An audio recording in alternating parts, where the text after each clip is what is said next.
Hola, hola, de nuevo aquí. Ahora veamos el siguiente tema que corresponde a trastornos del movimiento en segunda parte. Ya habíamos visto Parkinson celular esencial, ahora revisemos Huntington y síndrome de Tourette. Esto es recordar que tenemos nuestra clasificación de los trastornos del movimiento, hipokinéticos, hiperkinéticos, con los datos clínicos y las patologías. Parkinson celular esencial, Huntington y síndrome de Tourette. Estas últimas dos se encuentran en este grupo de trastornos hiperkinéticos. Y bien sabemos que hay otras y que hay otras condiciones de las que vamos a revisar esencialmente. Thoughts and Recordar emotions. nuestro circuito Thoughts and cortico emotions. estriado tálamo cortical, Thoughts and donde se emotions. produce Thoughts estados and emotions. hiperactivos o hipoactivos, Thoughts and dependiendo de si se emotions. afecta preponderantemente Thoughts and emotions. un Thoughts and desequilibrio emotions. facilitador o inhibidor Thoughts de and este emotions. circuito. En la imagen Thoughts que and ven emotions. en pantalla Thoughts es and una emotions. disminución Thoughts and emotions. preponderante de la Thoughts and inhibición emotions. final que Thoughts afecta and con la emotions. activación excesiva del tálamo, Thoughts and en este caso emotions. una corea. Entonces veamos un paciente con corea. Entonces un video del Hospital General de México con este tipo de movimientos, vean los movimientos excesivos, activados, movimientos sincrónicos, parece que estuviera bailando o escuchando música si no hubiera fuera del contexto. Y justamente en la corea pasa eso, hay movimientos como si el paciente estuviera con ese tipo de movimientos serpentiformes y de movimiento de baile. Vean la marcha, los controles de las extremidades poco perdido, la cabeza, el tronco, la marcha fragmentada y con un claro incremento de los movimientos. Entonces, esto es un trastorno hiperkinético con movimientos serpentiformes, coreiformes en las extremidades.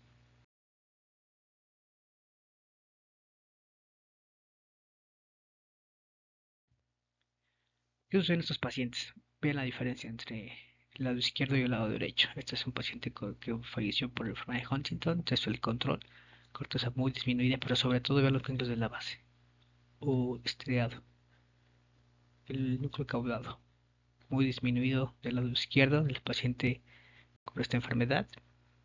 Hacemos un análisis clínico de las causas de esto.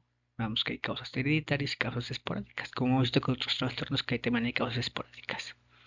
Y hay muchas patologías que pueden dañar los ganglios profundos de la base y producir esta sintomatología. Entonces, dentro de esto se encuentran la enfermedad de Huntington.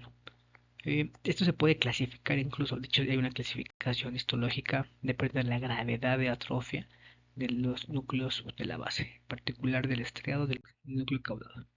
Aquí está, ven el caudado y el putamen, como dependiendo del grado de la enfermedad va aumentando el grado de atrofia y pérdida neuronal. Entonces, entre grados más avanzados hay una marcada pérdida neuronal y una marcada atrofia macroscópica. Aquí este es un caso grado 4, comparado con el control, pues no hay prácticamente ya estriado de prácticamente núcleo caudado, esas porciones. Hacemos un zoom histopatológico, observamos una marcada gliosis, aquí el control está dado y aquí el caso de Huntington, donde hay marcada gliosis y una marcada pérdida neuronal.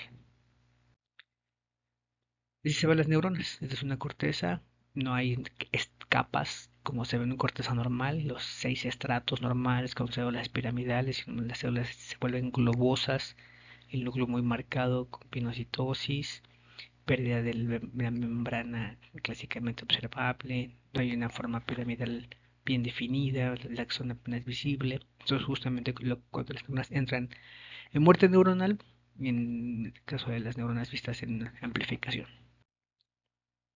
Y tiene inclusiones citoplasmáticas. Las neuronas dentro del estriado, de aquí se ven con estas inclusiones dentro del axón, del soma, los núcleos muy marcados con una marcada eh, eh, autofagia y pérdida de los organelos en su periferia. Entonces, lo que sucede aquí claramente es que existen una muerte neuronal secundaria a una citotoxicidad por inclusiones citoplasmáticas. Esto como en otras patologías, pero vemos qué pasa en particular con este caso. Entonces, este es un esquema de una neurona. tenemos las neuronas, las dendritas, el núcleo, los diferentes organelos, el axón y al final la terminal sináptica. Se sabe que aquí hay agregación, en el caso de Huntington, hay agregación de ciertos conglomerados proteicos. Entonces, estas conglomeraciones son proteínas que generan estos plegamientos tipo beta, como amiloide.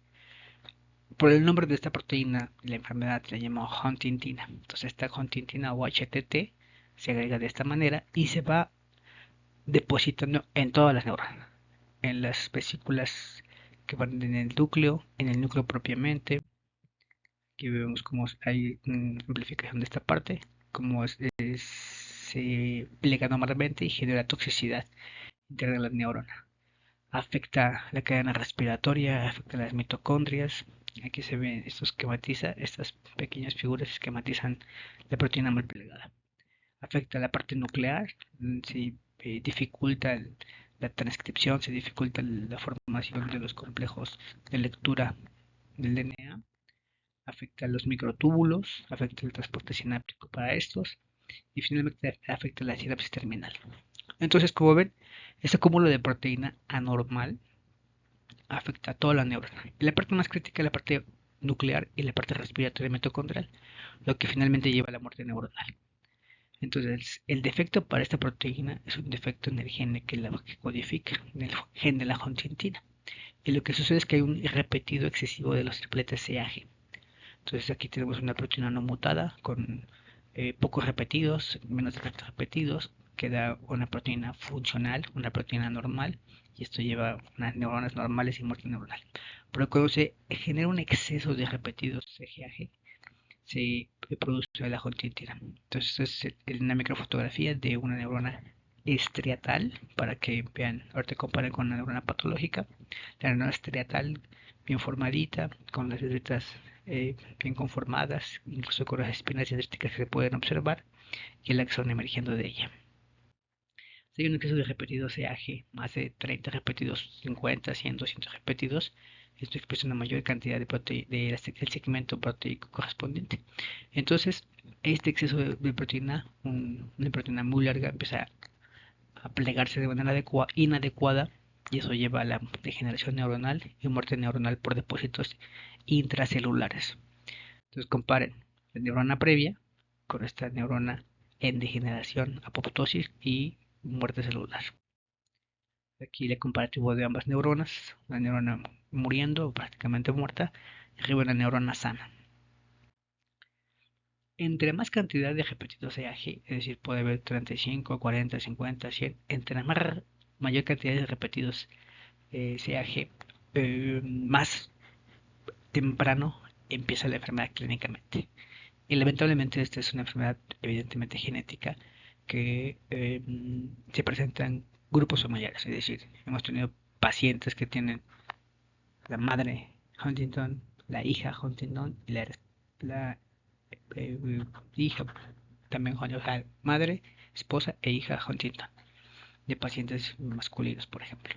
Entonces, esto de el tiempo de aparición de la enfermedad va a depender de la cantidad de repetidos que se presenta genéticamente. Y generalmente este muerte neuronal va a llevar a este cerebro como de este lado. Aquí quiero resaltar que vean que el estriado genera una marcada atrofia y muerte neuronal, pero no es el único sitio. Y eso va a explicar la clínica. Tenemos también atrofia cortical y atrofia en núcleos profundos también del tallo cerebral. Sobre todo lo que me interesa es la parte cortical, tanto motora como no motora. Entonces de ahí pueden ya inducir que puede haber sintomatología motora y no motora.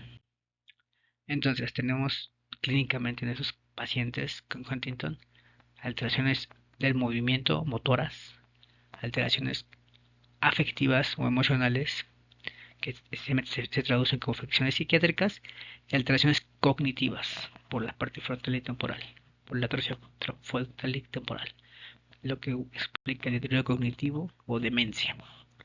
Después va a haber alteraciones de movimiento, alteraciones psiquiátricas y alteraciones cognitivas con demencia. Para esto es importante también entender que hay circuitos diferentes o subcircuitos del circuito córtico estriado cortical. Tenemos el circuito clásico que todo el mundo enseña, el motor, que es justamente cerca de la parte de la corteza motora, que completa el circuito que ya vimos. Al estriado, globo pálido, núcleo subtalámico, tálamo y corteza de regreso. Esa es la parte motora. Pero también tenemos otra parte premotora que afecta las funciones cognitivas. Entonces, las funciones cognitivas también tienen su circuito córtico, estriado, tálamo cortical. Y de manera similar, esas funciones que son no motoras sino cognitivas tienen que ver con la planeación, con los efectos o los consecuencias a largo plazo de las conductas que elegimos. Esto es un circuito cognitivo o asociativo. Y finalmente, la parte límbica. Es decir, las cortezas límbicas como el cíngulo, el hipocampo, tienen una conectividad también con el estriado y eso facilita que se pueda integrar la información en estos circuitos premotores y tener la parte efectiva de las conductas. Entonces, estos circuitos se afectan en esta patología de Huntington, por eso tenemos síntomas motores, síntomas cognitivos y síntomas afectivos o emocionales. Los datos clínicos particulares son caso de motor, paradisinencia, distonía y tics. El caso afectivo, cognitivo, demencia, alteraciones visoespaciales y ejecutivas. En el caso límbico o emocional, apatía, depresión, impulsividad y agresividad. Entonces vean cómo se puede subdividir la sintomatología y se puede correlacionar con los diferentes circuitos córtico, estriado, tálamo corticales. Sobre todo tengan en cuenta que la parte motora es hacia estos síntomas, la premotora o frontal o prefrontal hacia las cortezas límbicas hacia la parte emocional. Te puede hacer el diagnóstico clínico, como lo vimos previamente, y una resonancia, pero cuando hay duda, por ejemplo, ven aquí que no hay tanta atrofia, o se sospecha que puede haber una causa secundaria por este trastorno que no sea como tal Huntington, se puede hacer estudios especiales como medicina nuclear. Lo que ven abajo del lado izquierdo es un paciente control, del lado derecho es un paciente con Huntington. Comparen el marcaje de flúor dopa, aquí está normal y aquí está muy disminuido, lo cual habla de que prácticamente no hay neurotransmisor el estriado. Tratamiento. El tratamiento es con sintomáticos, no hay cura, como es neurodegenerativa, no hay forma de detener la muerte neuronal, pero sí los efectos clínicos de esto. Entonces se ocupan medicamentos que bloqueen el efecto dopaminérgico que se puede expresar o que se puede implicar en los trastornos, sobre todo afectivos y cognitivos. Entonces se ocupa haloperidol, antipsicóticos, sobre todo para la parte de la demencia, y ayudan ciertamente un poco para la parte motora a los benzodiazepinas y los inhibidores de la recaptura de serotonina. Es poco el efecto que hace, pero ayudan en algunos casos. Como se sabe que hay muerte neuronal en estos pacientes, se han tratado de buscar terapias celulares o moleculares. Por ejemplo, se ha ocupado BDNF, que es factor neurotrófico derivado del cerebro, como terapia clínica. Entonces, usa un vector, casi siempre un vector facilitador que ingrese este BDNF o esta molécula hacia la neurona y se han ocupado técnicas para implantarlo en el estriado. Aquí uno de los casos donde se implantó en el caudado y en el estriado de algunos pacientes y se pudo mejorar, para que vean, antes de la cirugía y después del implante, a 2 años de la expresión molecular de levodopa, más bien de dopamina, hacia en ciertos núcleos involucrados en la enfermedad. Y en algunos casos se ha podido estudiar post-mortem y se ha observado que sí se han integrado estas aquí el marcaje inmunistoquímicas. Esas zonas son las que se ven que sí hay, estas zonas pequeñas, se ve que sí hay integración de las neuronas aquí marcadas con verde, aquí con un poco con rojo por un marcador específico. Y clínicamente, sin embargo, los pacientes tienen poca mejoría que tienen las alteraciones de Huntington, operados de este tipo de implantes eh, por, por cirugía dirigida a las zonas de la lesión. Entonces se observa las afecciones cognitivas, con motoras o conductuales o movimientos, las funciones ejecutivas. Y se observó que tiene un poco mejoría, es decir, comparando con los controles, con los pacientes no operados, tienen una mejoría de evolución de la enfermedad de 1 a 2,6 años. Entonces, muy discreta la mejoría de los pacientes, a pesar de que los injertos sí fueron eficientes celularmente, clínicamente tienen poco efecto. También se ocupó de la estimulación eléctrica. Entonces, dado que están involucrados los núcleos profundos, por ejemplo, en el subterámico del globo pálido, se ha intentado poner estos electrodos en el globo pálido para modular y ver qué efecto tiene. Aquí un ejemplo de ellos, aquí en esta imagen de la derecha, una resonancia, los electrodos planeados hacia el globo pálido, que son estas puntas que se ven aquí, y los efectos han sido variables.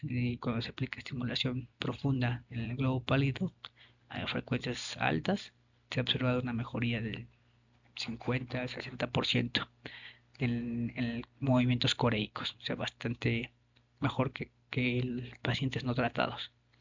Y esto a largos periodos de tiempo, es decir, los pacientes estudiados hasta 3 años, durante ese tiempo mejoran esa escala de Corea. Sin embargo, no es útil para trastornos diferentes de la Corea, por ejemplo, el distonía no fue útil y tampoco para la parte afectiva ni la parte cognitiva. Entonces, en conclusión, el DBS o estimulación cerebral solo funciona para la parte del movimiento coreico. Ahora bien, esto fue de una generalidad de lo que hemos hablado de Huntington. Hay otros casos como este paciente que ya hemos visto previamente que tiene tics y tics particulares, por ejemplo, picarse los ojos, picarse la garganta y estos tipos de tics que son patrones de movimiento más complejos. Una de las causas preponderantes es la enfermedad de Tourette o síndrome de Tourette. Vean estos tics como se pica el cuello, se pica los ojos. Y eso, este paciente en particular fue operado porque no era controlado farmacológicamente y pone en riesgo las funciones, la integridad de su ojo. Entonces los tics, recuerdan a este cuadro que son los planes motores automáticos como cambio de velocidades, como cortar la comida, como usar las tijeras, esos que son automáticos y inconscientes o semi inconscientes se alojan en el estriado ganglios de la base. Lo que hacemos con la corteza es seleccionar esas conductas, esos patrones de movimiento semiautomáticos y activarlos. Entonces lo que sucede en el Tourette es que se activan solitos. Hay tics que se presentan solitos, se activan espontáneamente y están fuera del control de la corteza. Eso es esencialmente lo que pasa con el Tourette. Sin embargo, no es la única característica.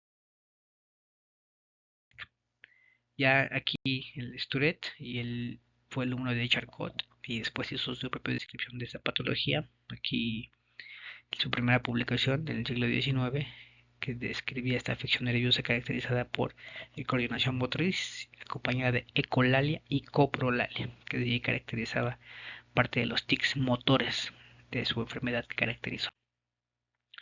Entonces le decía que no solo son tics en Tourette, hay 3 características clínicas: tics, trastorno obsesivo compulsivo y trastorno de déficit de atención y hiperactividad. Entonces estos 3 se presentan y la confluencia nos da este problema de Tourette. Como otras causas, hay más casos de los tics, es decir, los tics por sí solos pueden ser causas esporádicas, pueden ser farmacológicas, puede ser por infecciones, puede ser por toxinas, por el desarrollo, etc. Y una de esas causas primarias esporádicas es el síndrome de Tourette, que es el que está aquí indicado. Es un problema del neurodesarrollo, se presenta siempre en la infancia o en la pubertad, algunos casos en la adolescencia, pero cae siempre en infancia o pubertad. Aquí abajo la edad en años y aquí los 3 síntomas característicos del Tourette, es decir, trastorno obsesivo compulsivo, los tics motores o vocales y las déficits de atención con hiperactividad. Aquí en rojo les señalo la parte de los tics que pueden ser 2: motores puramente o vocales, que esto se refiere a coprolalia o ecolalia. Coprolalia es cuando se dicen groserías o malas palabras agresivas de manera espontánea, y la ecolalia es repetir lo que escucha alrededor de las otras personas y repetir la última palabra. Vean cómo se presenta de manera gradual escalonada, es decir, primero aparece un trastorno, luego aparece otro, no siempre lleva este orden, pero aparecen así secuencialmente durante la infancia o durante la pubertad. Y por eso en el diagrama de Venn se ve que el Tourette confluye en los tres, los tics, el trastorno obsesivo compulsivo, el déficit de atención con hiperactividad, y que se van presentando gradualmente hasta que sean todos, y aquí está en esta confluencia el síndrome de Tourette.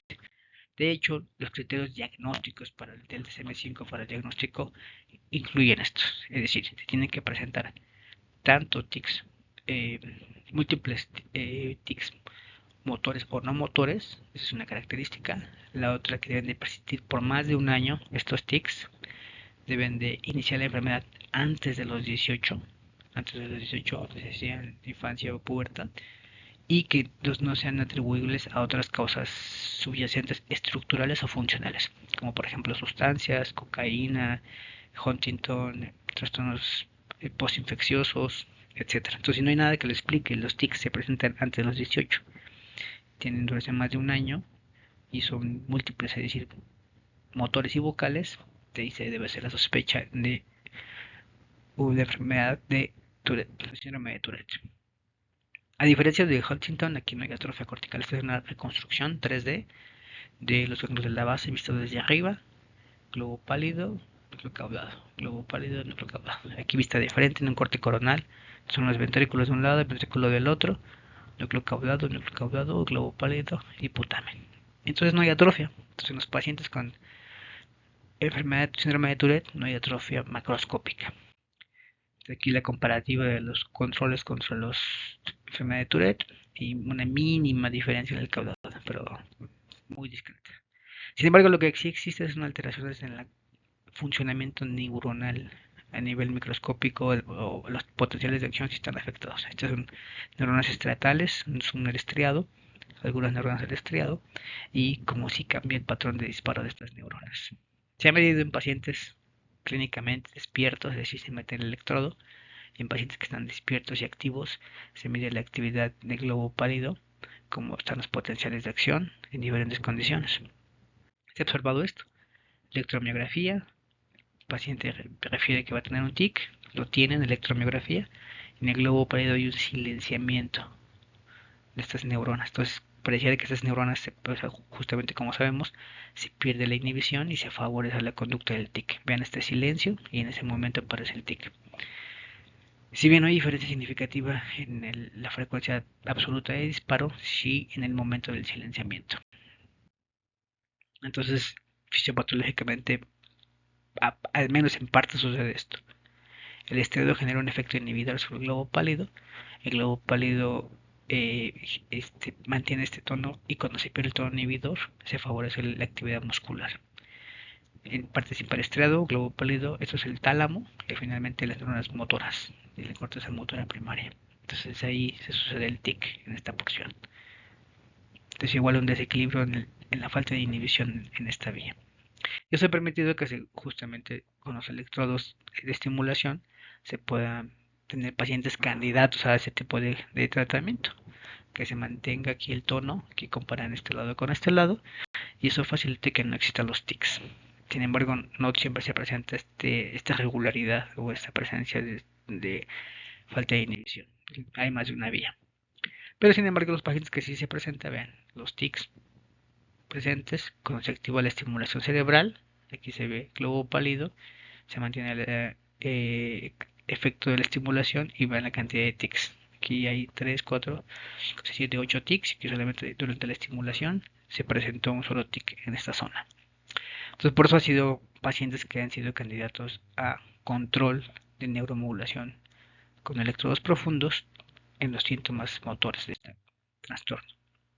Y estudiando justamente los electrodos y los pacientes, se ha observado como hay las zonas corticales, que es la zona primaria, de la expresión y inicio del tic. El área premonitora, es decir, cuando los pacientes dicen que sienten las ganas de tener este tic, prácticamente los mismos áreas motoras, sin embargo aquí se diferencia el globo pálido del putamen. Aquí el putamen está más selectivamente activo y en la parte de la expresión y génesis también el globo pálido. Y finalmente se descubrió que hay una zona de supresión de tics, es decir, la parte más frontal de la corteza y el área presuplementaria motora, junto con el núcleo subtalámico, favorecen la supresión de esos tics, o sea, pueden generar un efecto inhibidor sobre los tics. Por eso se ocupó de estos blancos, el núcleo subtalámico y el globo pálido para el control de los síntomas. Sin embargo, esta supresión es como una expresión de la conducta, sin los pacientes no les quita ese malestar subjetivo de no poder hacer una conducta. Entonces, si bien existe esto, la terapia de neuromodulación por electrodos profundos, también tratamientos farmacológicos. Aquí en este artículo de revisión se ven las partes del globo pálido interno y del tálamo que son efectivos para la enfermedad síndrome de Tourette. Entonces vean que predomina el globo pálido interno y predomina la parte del centro mediano y parafascicular de el tálamo. Son los puntos efectivos donde hace efecto la terapia de manera adecuada. Y farmacológicamente, que es el techo del primer tratamiento de elección del tratamiento farmacológico a partir del conductual, los bloqueadores de dopamina. El loperidol, risperidol y florfanesina son los medicamentos más comunes. Sobre todo los primeros dos son medicamentos muy útiles para el tratamiento farmacológico de Tourette. Cuando falla esto, se somete a comité incluido por psiquiatra, neurólogo y neurocirujano para ver si es candidato a la estimulación eléctrica profunda. Pues bien, hasta aquí estos los trastornos. Resumiendo, en conclusión, tenemos trastornos del movimiento. Recordar que si bien la corteza y el cerebro y el tallo participan en el movimiento, cuando hablamos de trastornos del movimiento prácticamente hablamos de núcleos profundos grises o ganglios de la base, y que eso se dividen en hipokinéticos y hiperkinéticos. Datos clínicos particulares: acinesia, bradicinesia, rigidez para el caso de hipokinéticos, temblor, corea, tetosis y tics para hiperkinéticos. Y las enfermedades como tal: Parkinson y temblor esencial. Parkinson para hipokinético, temblor esencial, Huntington y Tourette para hiperkinéticos. Recordar y hacer énfasis que Parkinson tiene ambos, tanto datos hipokinéticos, pero también datos hiperkinéticos. Pero lo que le hace entrar más a hipokinéticos, porque tiene que ver para el diagnóstico de parkinsonismo, bradicinesia. Eso recuerdo muy bien. Bradicinesia es necesario para el diagnóstico de parkinsonismo. Para el caso de los ganglios de la base, tenemos el enfermedad de Huntington, tenemos muerte neuronal en el estriado por la huntingtina o HTT. Esto genera esto que ven aquí en pantalla, la atrofia cortical y sobre todo del caudado, putamen, globo pálido, marcadamente esta muerte neuronal, y que por los tres subcircuitos que existen en el estriado y la corteza, da síntomas motores o trastorno del movimiento, síntomas afectivos o alteraciones emocionales, psiquiátricas, y finalmente alteraciones cognitivas, que esencialmente es demencia progresiva. Para el caso de Huntington, esto. Aquí específicamente lo que les acabo de mencionar: los tics, las habilidades y la apatía en cada uno de estos síntomas preponderantes. Y el síndrome de Tourette: tics complejos, abordaje requiere transdisciplinario de psiquiatra, neurólogo y neurocirujano. Algunos pacientes son candidatos a cirugía, pero antes de agotar la rehabilitación farmacológica de bloqueadores de dopamina, y es una opción adecuada para los núcleos de globo pálido y tálamo, en el caso de los control motor de esto. Recordar que Tourette tiene que tener los antes de la infancia y los criterios de DSM-5, que incluyen esencialmente duración de 1 año, excluir causas secundarias y que los tics sean motores o no motores. Vocales o no motores. Pues bien, hasta aquí con estos temas. Continuaremos en los siguientes días. Saludos.